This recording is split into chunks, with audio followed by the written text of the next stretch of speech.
تھے، وہ آتے ہیں اپنی بیوی سے کہتے ہیں میں دیکھ رہا ہوں اللہ کے نبی صلی اللہ علیہ وسلم پیٹ پر پتھر باندھے ہوئے ہیں۔ کیوں باندھا جاتا تھا اس وقت؟ اس لیے کہ پیٹ اگر ڈھیلا رہے بھوک کی شدت سے بار بار خواہش کھانے کی ہوتی۔ ویڈیو کو لائک کریں، چینل کو سبسکرائب کریں ہماری لیٹسٹ ویڈیو دیکھنے کے لیے۔ رزق میں برکت اور وسعت کے بے شمار معجزات ہیں۔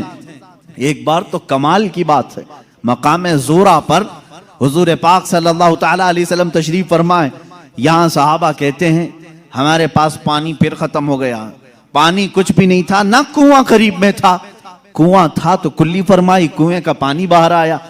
حضرت موسیٰ علیہ السلام کا معجزہ یاد ہوگا آپ کو، آپ نے لکڑی سے پتھر پر مارا ایک مرتبہ، 12 چشمے باہر نکلے۔ قرآن پاک میں ہے، قرآن نے فرمایا فَانْفَجَرَتْ مِنْهُ اثْنَتَا عَشْرَةَ عَيْنًا، 12 چشمے پانی کے نکلے تھے، اور اس لیے کہ ان کی امت میں 12 قبیلے تھے، 12 قبیلوں کے لیے 12 چشمے نکل گئے۔ کس چیز سے موسیٰ علیہ السلام نے مارا؟ اپنے عصا سے۔ کس پہ مارا؟ پتھر پہ۔ پتھر سے 12 چشمے نکلے۔ مصطفیٰ کریم صلی اللہ تعالی علیہ وسلم سفر میں، صحابہ تشریف لائے، شکایت کی پانی کی۔ اللہ اللہ، میں یہاں پر عقیدے پر قربان جاؤں صحابہ کے، ان سے کیوں نہیں کہتے پانی برسانا پانی دینا اللہ کا کام ہے؟ وہ صحابہ حضور کے پاس بار بار کیوں آ جاتے تھے؟ کھانا نہیں ہے تو حضور کے پاس، پانی نہیں ہے تو حضور کے پاس، بیماری ہے تو حضور کے پاس، اس لیے کہ انہی صحابہ کا عقیدہ بریلی کے امام نے لیا ہے، جن کا کہنا تھا شافی و نافی ہو تم، وافی و کافی ہو تم، درد کو کر دو دوا، تم پہ کروڑوں درود، آنکھ عطا کیجئے اس میں ضیاء دیجئے، جلوہ قریب آ گیا تم پہ کروڑوں درود۔ وہ مانگنے کے لیے آتے تھے میرے آقا صلی اللہ علیہ وسلم کی بارگاہ میں، اور جنہوں نے کہا رسول اللہ سے مانگنا حرام ہے، معاذ اللہ رب العالمین، ان کو اللہ تعالیٰ نے ایسوں کا محتاج بنایا، در در کی ٹھوکریں کھاتے ہوئے آج بھی ذلیل و خوار ہے۔ اسی لیے میرے امام نے کہا ہے جو تیرے در سے یار پھرتے ہیں در بدر یوں ہی خار پھرتے ہیں، در بدر یوں ہی خار پھرتے ہیں۔ ہمیں فخر ہے اس بات پر، ہم محتاج ہیں تو مدینے کے تاجدار کے رسول کریم صلی اللہ تعالی علیہ وسلم سے مانگیں گے، اس لیے مانگتے ہیں کہ رب ہے موتی یہ ہے قاسم، رزق اس کا ہے کھلاتے یہ ہیں، رزق اس کا ہے کھلاتے یہ ہیں۔ ہم خالق سمجھ کر، ہم رسول اللہ کو رازق سمجھ کر نہیں جا رہے ہیں، بلکہ وہ رزاق حقیقی کے نائب ہیں۔ اسی لیے اعلیٰ حضرت فاضل بریلوی نے فرمایا ہے کہ رب ہے موتی یہ ہے قاسم، رزق اس کا ہے کھلاتے یہ ہیں، بخدا خدا کا یہی ہے در، نہیں اور کوئی مفر مخر، جو وہاں سے ہو یہیں آ کے ہو، جو یہاں نہیں تو وہاں نہیں، یہ اعلیٰ حضرت نے فرمایا۔ بہرحال رسول کریم صلی اللہ تعالیٰ علیہ وسلم کے پاس اب صحابہ آئے پانی کی شکایت لے کر کے، پانی یہاں پر بھی نہیں ہے۔ حضور پاک صلی اللہ علیہ وسلم نے فرمایا کنواں بھی قریب نہیں، تالاب بھی قریب نہیں، پتھر بھی قریب نہیں۔ ایک صحابی سے کہا کہ برتن کچھ ہے تمہارے پاس؟ کہا ایک برتن میں اتنا پانی ہے کہ یا تو پی سکتا ہوں یا تو وضو کر سکتا ہوں۔ حضور پاک صلی اللہ علیہ وسلم نے فرمایا وہی لے آؤ۔ برتن کو قریب رکھا اور اپنا دست مبارک اس میں رکھا۔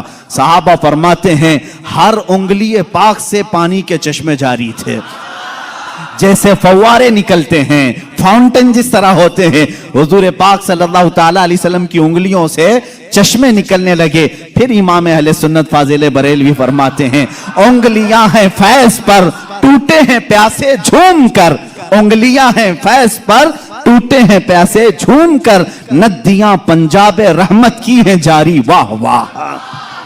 پنجاب رحمت کی، پنجاب رحمت کا مطلب پنجاب جو ہمارا ہے اس کو اسی لیے پنجاب کہتے ہیں، 5 ندیاں ہیں وہاں پر۔ میرے آقا صلی اللہ تعالی علیہ وسلم کے صرف دست مقدسہ میں رحمت کے پنجاب تھے، 5 انگلیوں سے 5 چشمے نکلے۔ اور اس وقت صحابہ فرماتے ہیں ہم تقریباً 300 لوگوں نے اس سے وضو بھی کیا، پانی بھی پیا، جانوروں کو بھی پلایا۔ کس پانی سے؟ انگلیوں سے نکلے ہوئے پانی۔ اب میں پوچھتا ہوں میرے عزیزو، یہ ہے معجزہ جس کو خرق عادت کہتے ہیں، جو عقل میں نہ آئے، عقل میں نہ آئے۔ ہاں ایک بات تو سمجھ میں آتی، موسیٰ علیہ السلام نے لکڑی ماری تھی پتھر پر اور پتھر سے 12 چشمے نکلے، معجزہ وہ بھی تھا۔ لیکن ہم نے دنیا میں بہت سارے فالس دیکھے ہیں جو پتھروں سے ہی نکلتے ہیں، نہیں دیکھے آپ نے؟ پہاڑوں سے پانی کا نکلنا عام سی بات ہے، لیکن نور مصطفیٰ محمد عربی صلی اللہ علیہ وسلم کا معجزہ تو یہ ہے، دنیا نے آج تک نہ سنا ہوگا نہ دیکھا ہوگا۔ پتھروں سے نکلنے والا پانی تو دیکھا ہے، انگلیوں سے نکلنے والا پانی صرف تاجدار مدینہ کے ہاں ہے۔ یہ میرے آقا صلی اللہ علیہ وسلم کا معجزہ، کمال کا معجزہ تھا۔ یہ کھانے پینے کے معاملات میں ایک دو نہیں، بہت سے معجزات ہیں۔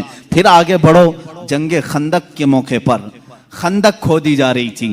واقعہ ایسا تھا، میرے ان 12 روزہ عنوانات میں ایک عنوان ہے انشاءاللہ، حضور صلی اللہ تعالیٰ علیہ وسلم کے سارے غزوات، حضور کی جنگی حکمتیں کیا تھیں، انشاءاللہ العزیز اس میں عرض کروں گا۔ خندق ایک جنگ ہوئی ہے، اس کا نام ہی غزوہ خندق اس لیے ہے کہ مدینے کے اطراف میں ایک بہت بڑی خندق کھودی گئی تھی، ایک کھائی کھودی گئی تھی۔ وجہ یہ تھی کہ دشمن پوری کی پوری فوج لے کر مدینے میں داخل نہ ہو، اس لیے کہ جب دشمن فوج لے کر اپنے شہر میں آئیں گے، شہر میں تہس نہس کریں گے، بربادی کریں گے، باہر ہی نپٹ لیا جائے تو گھر تو محفوظ رہیں گے۔ جنگ ہوگی، کچھ تو نقصان ہوگا کہ نہیں ہوگا؟ جیسے دیکھنے عراق تباہ ہو گیا، شام تباہ ہو گیا۔ یہی جنگ اگر امریکہ میں ہوتی تو کیا وہ بچا ہوتا؟ جہاں جنگ ہوتی وہاں کے گھر اجڑ جاتے۔ مدینہ طیبہ سے باہر جنگ کے لیے خندق کھودی گئی۔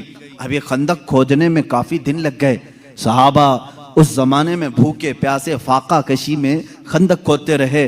ایسے نہیں کہ صرف صحابہ نے کھودا، اللہ کے نبی صلی اللہ تعالیٰ علیہ وسلم نے خود بھی اپنے ہاتھ سے خندق کھودی ہے۔ ایک بار صحابہ فرماتے ہیں بڑا پتھر آ گیا، کسی سے نہیں ٹوٹتا تھا، ہلتا بھی نہیں تھا۔ اس وقت رسول کریم صلی اللہ علیہ وسلم کو انہوں نے خبر دی، اللہ کے حبیب صلی اللہ تعالیٰ علیہ وسلم تشریف لائے۔ میرے عزیزوں، میرے آقا کا ایک معجزہ یہ بھی تھا، جتنے صحابہ تھے ان کے پاس جتنی طاقت تھی، سب سے زیادہ طاقت میرے مصطفیٰ کے پاس بھی تھی۔ حضور پاک صلی اللہ تعالیٰ علیہ وسلم نے اپنے زمانے کے نامور پہلوان ابو دجانہ یا کچھ اور نام ہے میں بھول رہا ہوں، حضور صلی اللہ تعالیٰ علیہ وسلم نے اس کے ساتھ کشتی لڑی جس کو پورے عرب نے کبھی نہیں پچھاڑا تھا۔ 3 مرتبہ حضور پاک نے اس کو پیٹ لگا دیا تھا۔ حضور اکرم صلی اللہ تعالیٰ علیہ وسلم اپنے ہاتھ میں کدال لے کر کے اس پتھر کو نکالنے آئے، ایک اس پر ماری ضرب، چنگاری اچھلی اور روشنی آئی۔ اللہ کے حبیب صلی اللہ علیہ وسلم نے فرمایا الحمدللہ۔ دوسری ماری، پھر کہا الحمدللہ۔ تیسری مرتبہ وہ پتھر ٹوٹ کر ٹکڑے ہو گیا، نکل گیا۔ صحابہ نے پوچھا کہ حضور، ہر آپ نے پتھر پر جب بھی کدال ماری چنگاری نکلی، آپ نے زبان سے کچھ کہا؟ ہاں، جب پہلی مرتبہ میں نے کدال ماری میں نے دیکھا ایران فتح ہو چکا ہے۔ کدال یہاں مدینے میں ماری جا رہی ہے اور خبر ایران کے فتح ہونے کی دی جا رہی۔ دوسری کدال ماری، حضور پاک صلی اللہ تعالیٰ علیہ وسلم نے فرمایا یمن فتح ہو چکا ہے۔ بعض روایات میں الگ الگ ملکوں کے نام مجھے ملے، بحرین کے محلات کو فتح ہوتے ہوئے میں نے دیکھا۔ حضور اکرم صلی اللہ تعالیٰ علیہ وسلم نے 3 ضربوں میں اس پتھر کو ختم کر دیا، اور اسی وقت ایران کے، ملک روم کے اور بحرین کے فتح ہونے کی بشارتیں دی۔ یہاں تک ایک حدیث میں ہے قسطنطنیہ، استنبول کے فتح ہونے کی خبر دی، جو حضور پاک صلی اللہ تعالیٰ علیہ وسلم کے وصال کے 800 سال کے بعد فتح ہوا، اور الحمدللہ اسلام کے زیر نگیں آیا۔ جہاں جہاں کی خبریں حضور نے دی تھی سب ملک فتح ہوئے، آج بھی وہ دائرہ اسلام میں ہیں، آج بھی مسلمانوں کے زیر نگیں ہیں۔ اب یہاں پر جو معجزہ ہوا، ایک تو پتھر کا ٹوٹنا اور غیبی خبریں دینا، دوسری بات حضرت جابر رضی اللہ تعالیٰ عنہ ایک عزیز صحابی تھے، وہ آتے ہیں اپنی بیوی سے کہتے ہیں میں دیکھ رہا ہوں اللہ کے نبی صلی اللہ علیہ وسلم پیٹ پر پتھر باندھے ہوئے۔ کیوں باندھا جاتا تھا اس وقت؟ اس لیے کہ پیٹ اگر ڈھیلا رہے، بھوک کی شدت سے بار بار خواہش کھانے کی ہوتی رہے، اس کو ٹائٹ کر لیا جائے تو بار بار بھوک نہ لگے۔ یہ اس وقت معمول رہا ہوگا۔ اللہ کے نبی صلی اللہ علیہ وسلم نے بھی اپنے پیٹ پر پتھر باندھے۔ حضرت جابر کہتے ہیں مجھ سے دیکھا نہیں جا رہا ہے، اس حالت میں میرے آقا کام بھی کر رہے ہیں۔ جابر رضی اللہ تعالیٰ عنہ کا گھر وہاں سے قریب تھا خندق کے۔ ان کی بیوی سے انہوں نے کہا کچھ کھانے کو ہو تو بنا دو۔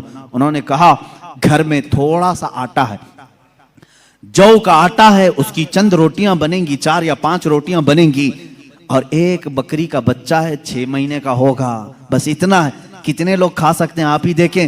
کہا اتنا ہی ذبح کر, میں رسول پاک صلی اللہ علیہ وسلم کو, حضرت ابو بکر کو, حضرت عمر کو, اور میں رہوں گا, میرے گھر والے رہیں گے, کھلا دیں گے. وہ آئے, کان میں آ کر کے حضور سے کہا یا رسول اللہ صلی اللہ تعالیٰ علیہ وسلم, گھر میں ایک چھوٹا سا بکری کا بچہ ہے, ہم نے ذبح کیا ہے, تھوڑا سا آٹا ہے, آپ ابو بکر عمر گھر پر تشریف لائیں. اللہ کے نبی صلی اللہ علیہ وسلم نے دعوت قبول کر لی. کہا جابر جاؤ تم کھانا بناؤ, لیکن جب تک میں نہ آؤں ہانڈی چولہے سے نہ اتارو اور روٹیوں کے ٹکڑے نہ کرو. حضور پاک صلی اللہ علیہ وسلم کی یہ بات سن کر کے وہ جانے لگے تھے, ابھی حضور نے پلٹ کر جتنے صحابہ تھے کہا اے میرے صحابہ, جابر کے گھر میں سب کی دعوت ہے, چلو. جابر کے گھر میں دعوت, 1500 صحابہ تھے, 1500 صحابہ.